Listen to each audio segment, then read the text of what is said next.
The other day in one of my streams, a viewer asked me a question, and I'll paraphrase. It was something on the lines of, can you do a piece on the argument between what's better, casual or hardcore? I think it'd be interesting to watch. Alright, so casual versus hardcore, and which is better? Now what's that supposed to mean, really? Instead of trying to get the person to elaborate, I just started running my mouth for a minute or two, and talked my way into something interesting that I'd like to share. Hey, it's Soul, bringing you the World of Warcraft. It's been a while, but I'm going to talk about negativity in the World of Warcraft, although this can apply to many different communities both inside and outside of gaming. Specifically, I'm going to talk about these two terms, casual and hardcore, and the formula that takes these two kinds of gameplay styles to create a source of toxicity within WoW. So let's draw a line in the sand and attempt to define what a casual or a hardcore player is in the context of WoW and contained in this one conversation. This essay is not designed to build generalizations, even though that's exactly what I'm about to do. I'm just trying to set up where this toxicity stems from. We'll identify certain behaviors between these two classes of player. So a hardcore player is able to break down and reconstruct game systems and effectively map out and maximize these systems for the largest possible gain. Examples could include farming the auction house or determining the optimal raid comp for an encounter. They're highly skilled and possess the aptitude and mental fortitude to adapt to changes both large and small, such as changing paradigms on flight, major buffs or nerfs, or being told to swap to other classes and roles on the fly. In other words, they're top performers and they don't complain while on the job, and a lapse in behavior results in underperformance and other consequences. They're highly motivated to be one of, if not the best, in their field of expertise and let nothing disturb their discipline. They're fiercely competitive. They research in and out of the game, read and maybe write their own guides, and participate in higher-end theory crafting. Finally, they're fully cognizant of the time and activity requirement to maintain their desired level of performance. Under the consideration that these goals are usually lofty, this time requirement is probably much higher than average. I'd like to think that this just about meets all the criteria of a hardcore player, from being a top 100 world raider, to a PvPer going to the WoW Invitational, to an achievement or pet collector, to a leader of a massive RP community. I'd say that all these types of players could and should be considered to be hardcore. A casual player basically doesn't meet the criteria I mentioned, but we'll talk as if the difference between casual and hardcore is like black and white, night and day, and so on.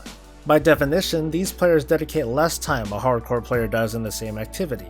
They go with the flow and play it by ear, and don't do all the math or research needed to be at the top of their field, but maybe they do enough to help their team get by. They may absolutely love collecting pets and role-playing, and maybe they are in fact mythic raiders, but they only have so much time in their day or so much wiping that they can put up with in a single night. And of course, some players do feel passionate about their performance, but the sense of urgency, aptitude, and fast fingers just might not be there. One attribute that the extremely casual or extremely hardcore player shares, and this is my opinion because I'm neither, is that they don't care what the other side thinks. They've self-identified, and they accept that their playstyles mean that they have nothing to do with each other, and mentally they just move on to other things. So now we have a basic understanding, or at least a temporary definition of what a hardcore player is, and the flimsy understanding that a casual player is not hardcore. But as you press the dislike button and prepare your rebuttal, I encourage you to continue listening. I was asked to talk about casual and hardcore players as if one is better than the other, or carries more weight, or is more relevant to Blizzard's bottom line. But to go in that direction isn't productive, that just adds fuel to the already burning fire, and my MO is more like to bridge some sense of understanding, whether I have an opinion or not. But this request fascinated me. Maybe it's because I disagreed with the premise of the question, but it somehow got me thinking of why this whole hardcore/casual thing exists in all games, but with WoW it's different. In a way, WoW sort of polarized these communities, not straight away, but over time. The World of Warcraft itself created this casual versus hardcore mentality throughout its 12-year development. It's permeated itself into the game pretty much from the beginning, as soon as it marketed itself to be a more casual-friendly MMO. The design, engineering, and systems know-how just wasn't there yet to make this divide as real and tangible as it is today. So let me explain. Once upon a time there was a classic WoW. It had dungeons and raids and elements that its most dedicated players devoted themselves to because, well, that was the hardest content in the game at the time. Meanwhile, there was a mix of other fun stuff for other players, I guess we'll call them non-raiders, to bum around with. Hardcore players killed their Ragnarosi and grinded their way to High Warlord at the cost of some of their humanity.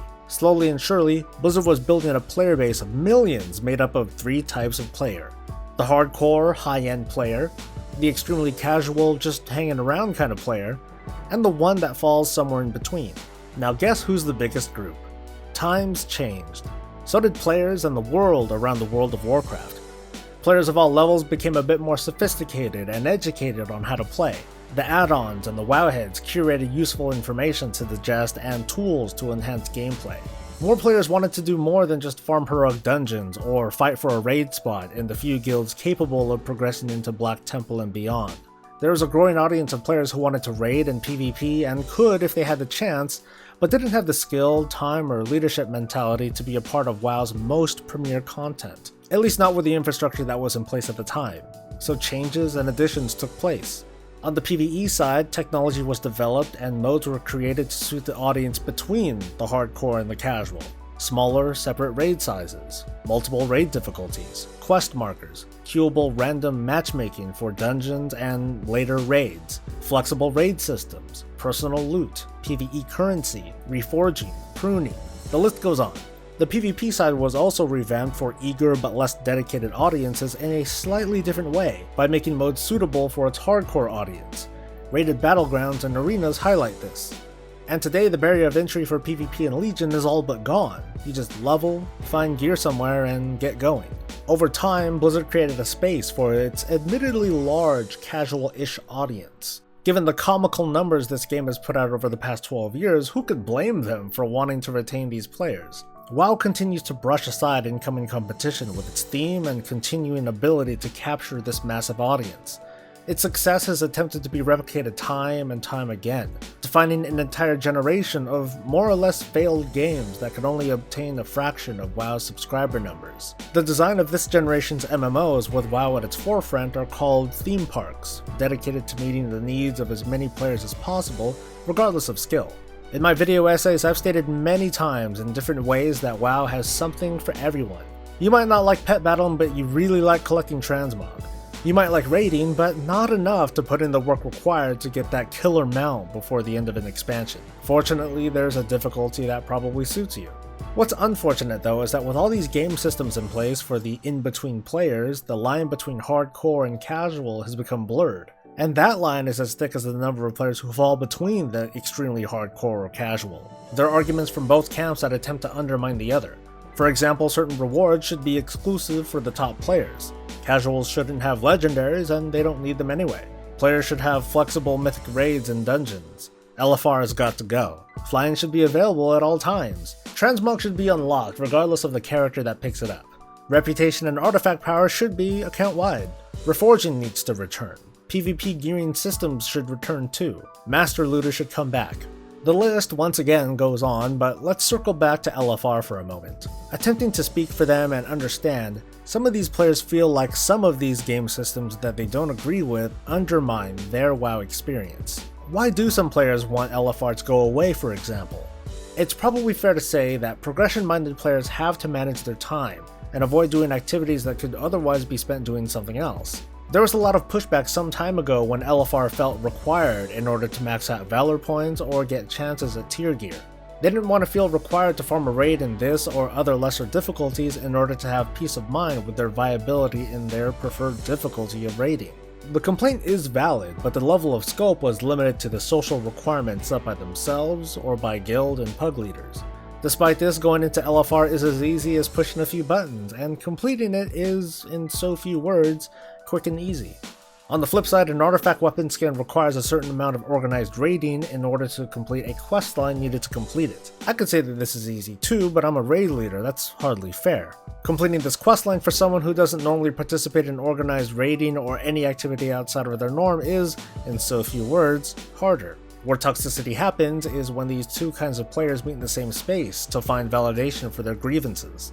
Instead of people trying to understand the other's viewpoints though, forums light up over arguments over whose complaint is more valid. Make your own group, one would say. Don't do content you don't like doing, the other would say. They have differences when it comes to doing content they prefer not to do or are less capable of doing, but they share the fact that the content itself is otherwise similar. This scenario wouldn't exist if, say, there was only one difficulty of raiding. But that doesn't resolve the problem the more casual player has. In fact, it possibly locks raiding out for that player altogether.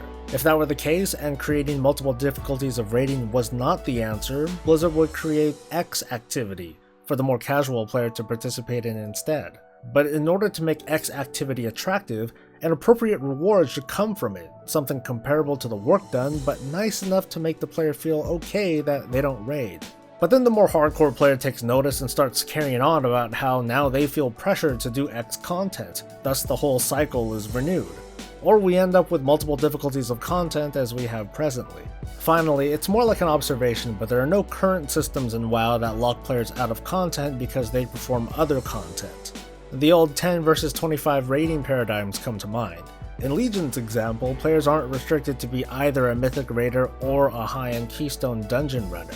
They can be both.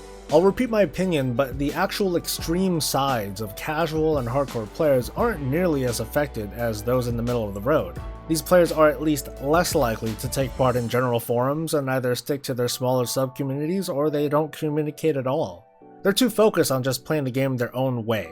They don't try to push their opinions on others, and they don't care to listen to others push their opinions on them. WoW is a product that, if it could, would serve the population of Earth, for better or worse. It's that paradigm that brings players together semi-organically and is a game that is inclusive not to the hardcore, nor the casual, but to the gamer.